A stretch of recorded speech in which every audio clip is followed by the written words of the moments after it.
అందరికీ నమస్కారం. ఏరువాక పౌర్ణమి కథ. జ్యేష్ఠ పౌర్ణమినే ఏరువాక పౌర్ణమి అని కూడా అంటారు. ఈ పౌర్ణమిని వట పౌర్ణమి అని కూడా పిలుస్తారు. ఎందుకంటే ఈరోజు వట సావిత్రి వ్రతం చేస్తారు. ఈ ఏరువాక పౌర్ణమిలోపు ఎవరైతే వట సావిత్రి వ్రత కథను వింటారో వారి యొక్క జన్మజన్మల పాపాలు తొలగిపోతాయి. ఈ కథను ఆడవారు వింటే సౌభాగ్య ప్రాప్తి కలుగుతుంది.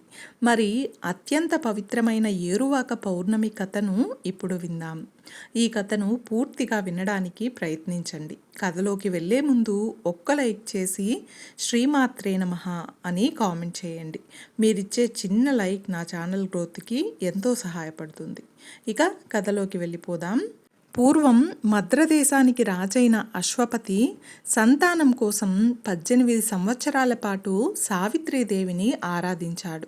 అతని దీక్షకు మెచ్చిన సావిత్రీదేవి ప్రత్యక్షమై అతన్ని అనుగ్రహించగానే అశ్వపతి సావిత్రి అంతటి పుత్రికను వరంగా కోరుకుంటాడు. అతని భక్తికి మెచ్చిన సావిత్రీదేవి తన వరప్రసాదంగా ఒక పుత్రికను, అలాగే వరప్రసాదమైన ఆ పుత్రిక వల్ల అశ్వపతికి ఎనలేని కీర్తితో పాటు 100 పుత్రులు కలుగుతారని అనుగ్రహించింది. ఇక అశ్వపతి ఆ వరప్రభావంతో కలిగిన బిడ్డకు సావిత్రి అని పేరు పెట్టి అతి గారాబంగా పెంచసాగాడు. ఇక యుక్త వయస్కురాలైన సావిత్రి సాల్వరాజ వంశస్థుడైన సత్యవంతుని గుణగణాలు విని అతన్నే తన భర్తగా చేసుకోవాలని నిశ్చయించుకుంది. సత్యవంతుని అసలు పేరు జితాస్వుడు. కానీ ఎల్లప్పుడూ సత్యాన్నే పలకడం వల్ల సత్యవంతుడు అనే పేరుతో ఖ్యాతి పొందాడు. అతని తండ్రి జ్యోమక్షేణుడు రాజ్యాన్ని కంటిచూపును పోగొట్టుకొని భార్యా సమేతుడై అరణ్యంలో ఆశ్రమ జీవితం కొనసాగిస్తూ ఒక్కగానొక్క కుమారుడైన సత్యవంతునిపైనే ఆశలు పెట్టుకొని జీవిస్తున్నాడు.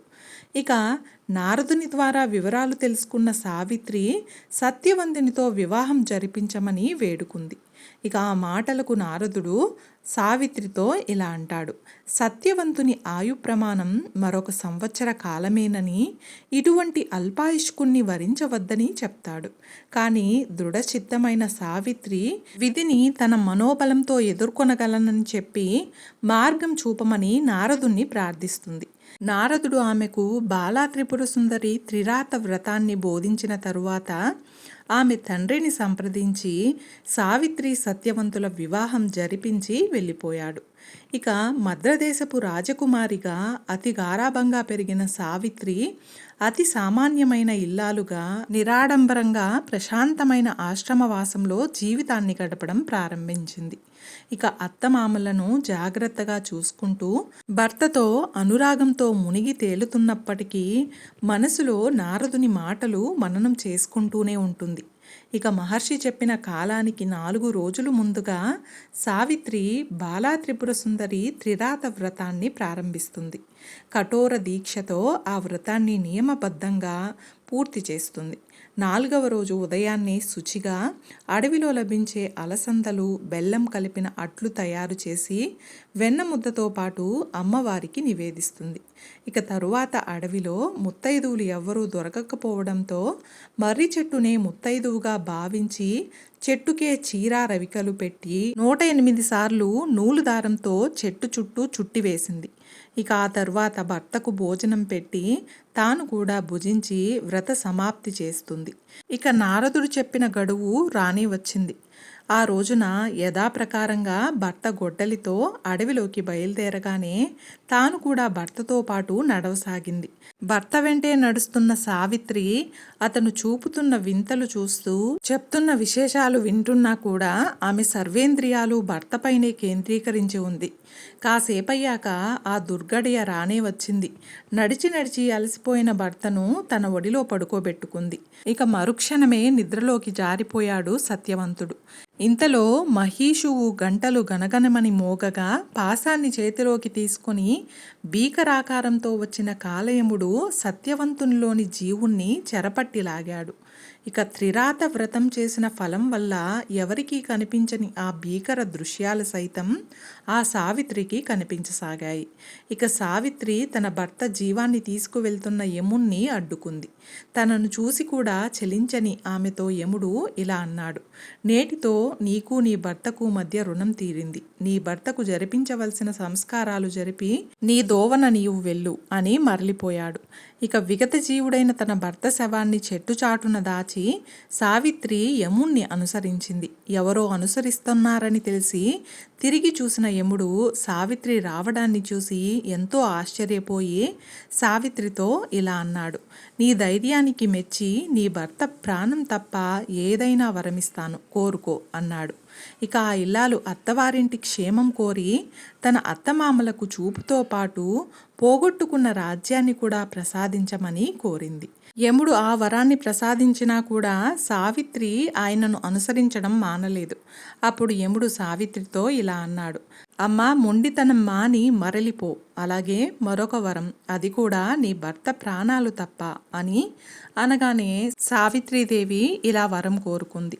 తన పుట్టింటికి వారసులు కావాలని కోరింది. ఆమె కోరిక మన్నించి సావిత్రి తండ్రి అయిన అశ్వపతికి 100 పుత్రులను అనుగ్రహించాడు యముడు. అయినప్పటికీ సావిత్రి పట్టు వీడక యముణ్ణి అనుసరిస్తూనే ఉంది.